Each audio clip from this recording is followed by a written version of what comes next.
La necedad puede ser astuta, pero no es sabia.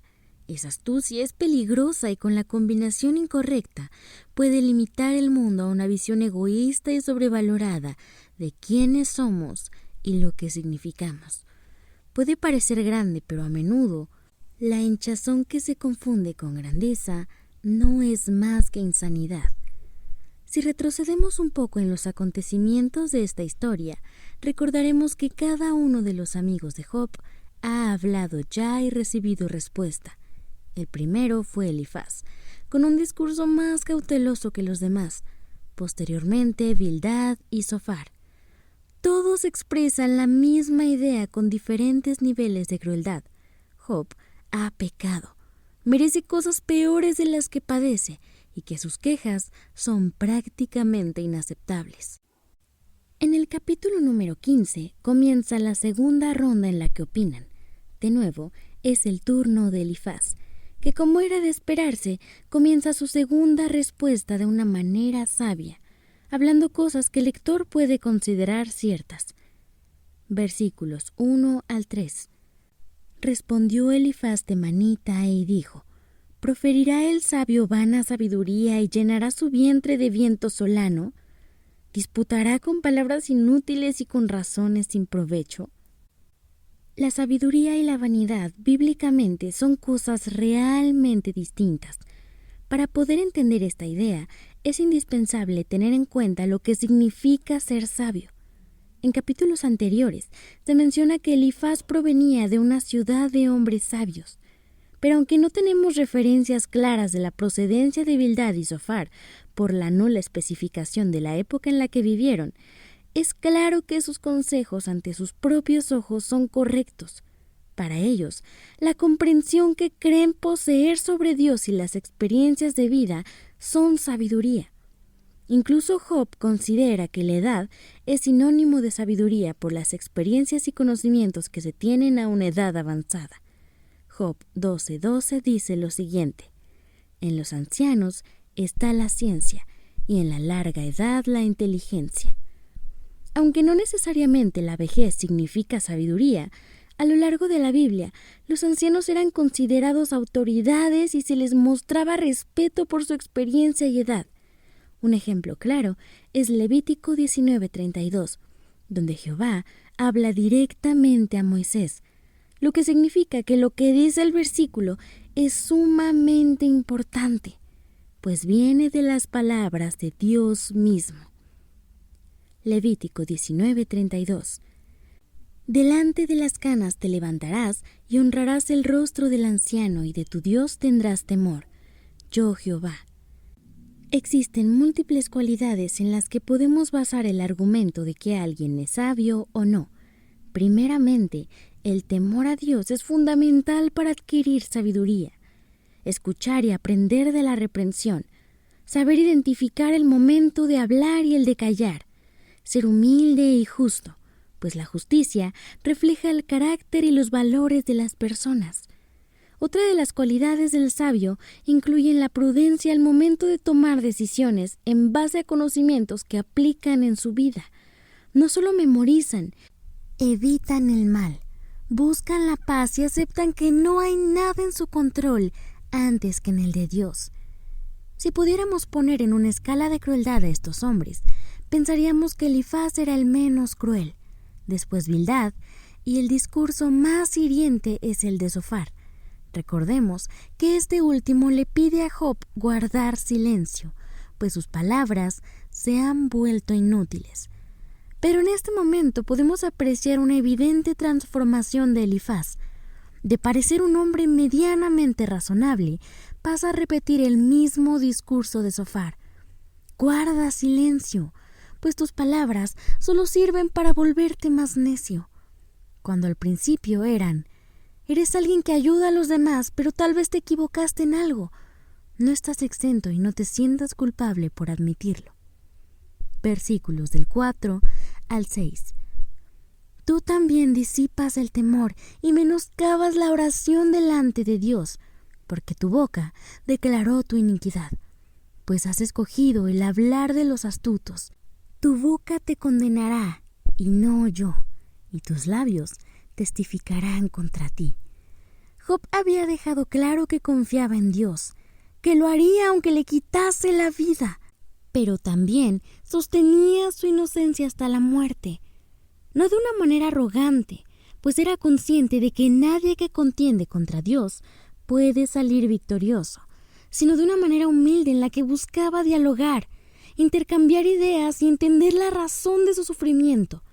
Si Job buscaba de una manera tan intrépida, se pueden deducir dos cosas: o estaba completamente loco y dispuesto a destruirse a sí mismo, o estaba tan seguro de su integridad que pedía a Dios hacerle entender su iniquidad para arrepentirse.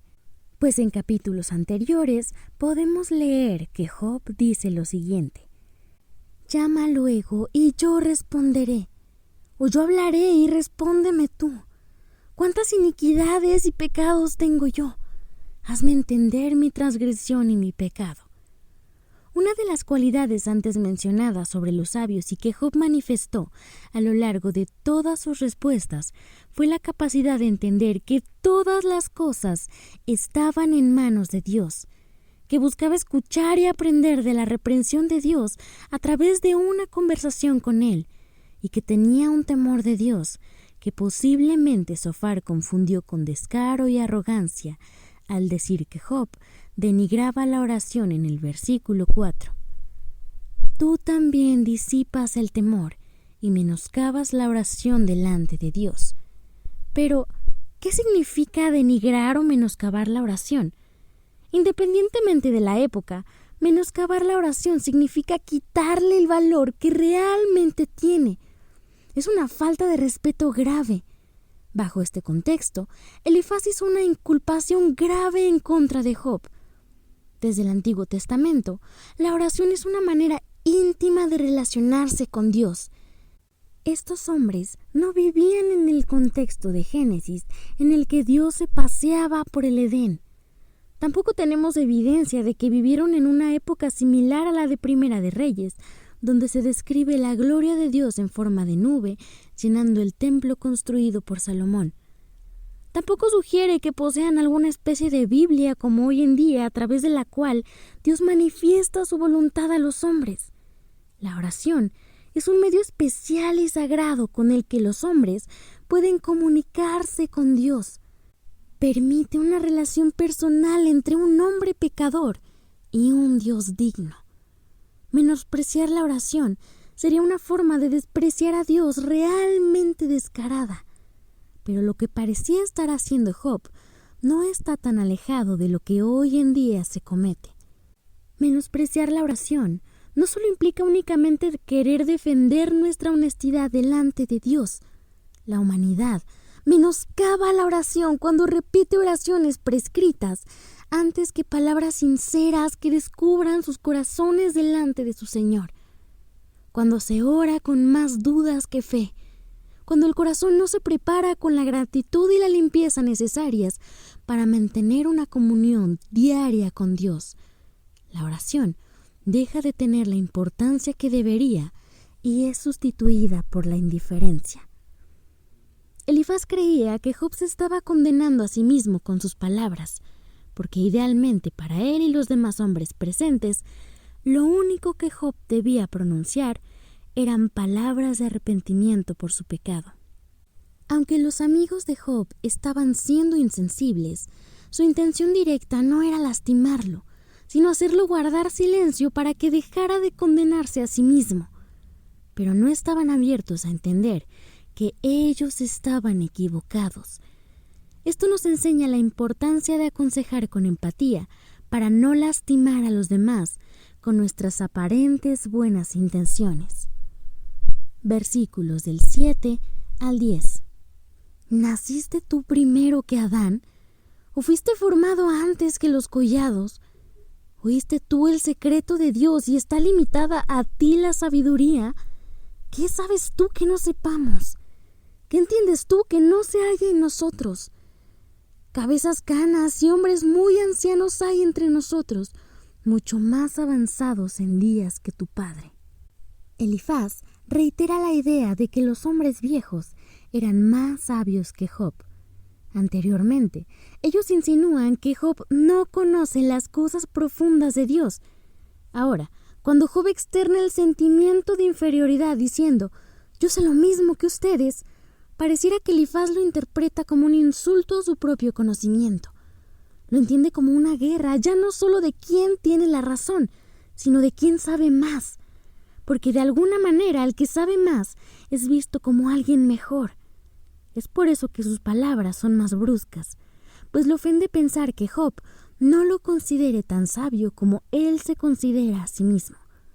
No existía en ellos la humildad de siquiera sospechar que podían equivocarse, y se convirtieron en los hombres culpables de Romanos 1:22.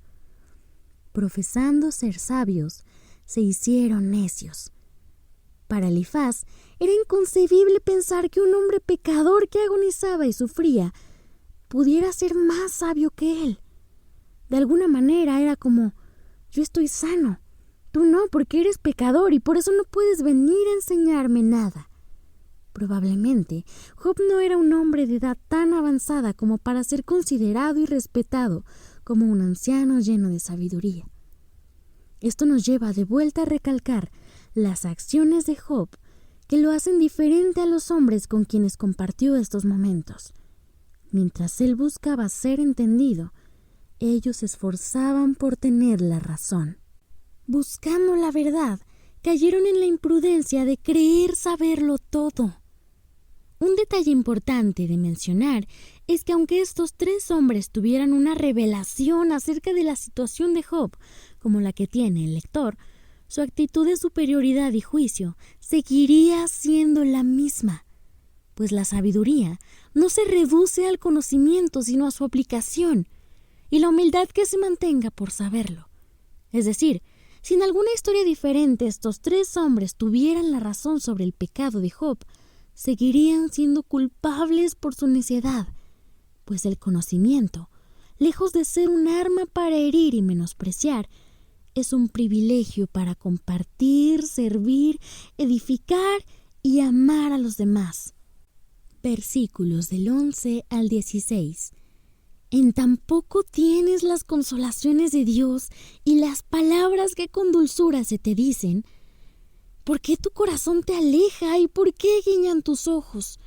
¿Para qué contra Dios vuelvas tu espíritu y saques tales palabras de tu boca?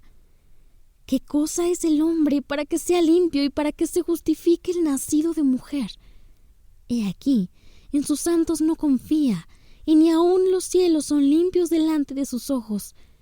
Cuánto menos el hombre abominable y vil, que bebe la iniquidad como agua. Job no afirmó en absoluto tener la verdad sobre el universo o sobre Dios. Únicamente pedía que no lo tratasen como si no tuviera conocimiento sobre su situación. Ahora, es interesante analizar que Dios hasta este momento no había consolado a Job. No se lee en ninguno de los capítulos analizados anteriormente una sola palabra de Dios hacia Job. Al contrario, parece observar desde las sombras esperando que Satanás pueda observar el desenlace de este relato. Entonces, ¿exactamente a qué se refiere Elifaz? En el libro de Génesis se encuentra escrita la historia de José el soñador, quien atraviesa años de soledad con el propósito de salvar a su pueblo. Cuando se reencuentra con sus hermanos, culpables de haberle vendido, les dice en Génesis 45:5: Ahora pues, no os entristezcáis ni os pese de haberme vendido acá, porque para preservación de vida me envió Dios delante de vosotros. José utiliza la frase Dios me envió delante de vosotros. Quitando el mérito que pudieran tener sus acciones, se lo atribuye solo a Dios y se coloca a él mismo como un objeto utilizado para hacer el bien. Retomando el relato de Job, Elifaz le acusa de menospreciar las consolaciones de Dios, ya no como si Dios sostuviera a Job usando a sus amigos, sino como si las verdades de Dios se revelaran en ellos. No posee la humildad de considerarse un instrumento, se autoproclama la verdad de Dios. Job no hablaba contra Dios, sino que argumentaba contra las creencias de sus amigos. Las respuestas de Elifaz son algo similar a: te rebelas contra la autoridad, como si ellos la fueran. De nuevo, como si sus propias ideas y creencias fuesen un principio inviolable. Si en esta historia existe alguien que se condena con las palabras que salen de su boca, en definitiva, no es Job, pues estos hombres aseguran hablar verdades que ni siquiera sospechan. Lo cierto es que saben que no existe hombre perfecto. Entonces la pregunta más lógica es: ¿cómo es que Job dice no tener mancha? Versículos del 17 al 21. Escúchame, yo te mostraré y te contaré lo que he visto, lo que los sabios nos contaron de tus padres y no lo encubrieron, a quienes únicamente fue dada la tierra y no pasó extraño por en medio de ellos. Todos sus días el impío es atormentado de dolor y el número de sus años está escondido para el violento. Estruendosos espantosos hay en sus oídos. En la prosperidad el asolador vendrá sobre él. El método de utilizar la tradición como sustento de afirmación propia es algo que se verá de nuevo con Jesús. Una vez colocada esta pieza, el argumento se vuelve aparentemente más firme, pues todos respetan a sus ancestros. Era una manera de cazar a Job esperando que deshonrara a las personas más sabias que se conocían, los ancianos, los antepasados. ¿Cómo iba a desafiar un hombre a sus antepasados, a aquellos que habían sido honrados cuando se les dio la tierra? Por otro lado, lo que menciona acerca de la destrucción de los impíos es verdad, pero el hecho de que lo diga y lo afirme antes de dar su argumento final es inteligente y a la vez acusatorio. Esperaba tener la carta final ante la que Job no podría resistirse, pues nadie se opondría a sus antepasados y mucho menos a Dios. Los siguientes versículos de este capítulo son dedicados a persuadir a Job de arrepentirse con una lista de las cosas que le ocurren a los impíos. Busca intimidarlo y hacerle pensar que si no admite su pecado, sería impío y que podrían venir cosas peores de las que estaba padeciendo. Hasta cierto punto, sus palabras parecen una amenaza cruel que busca manipular, ya no para el bien de Job y que no fuera destruido por su iniquidad porque sus amigos le amaran, sino para infundirle un miedo que le obligara a decir lo que ellos querían escuchar. Muy probablemente el tono en el que le aconsejaban no era agresivo, pero sus intenciones ahora lo eran. No querían verlo restaurado, sino sometido a sus creencias. En este capítulo, Elifaz se convierte en un hombre diferente al que conocimos anteriormente. Sus consejos son condenatorios y muestra que la verdadera vanidad se encuentra en la confianza que los hombres ponen en sus propios conocimientos. La falta de humildad nos recuerda el cuidado que cada uno debe tener al tratar con los demás, independientemente de si sufren o no. Elifaz era evidentemente necio, pero también astuto al acomodar sus palabras e intentar hacer dudar a Job de todo lo que sostiene. La prueba no había debilitado su fe, pero ¿podrán hacerlo la duda y el miedo?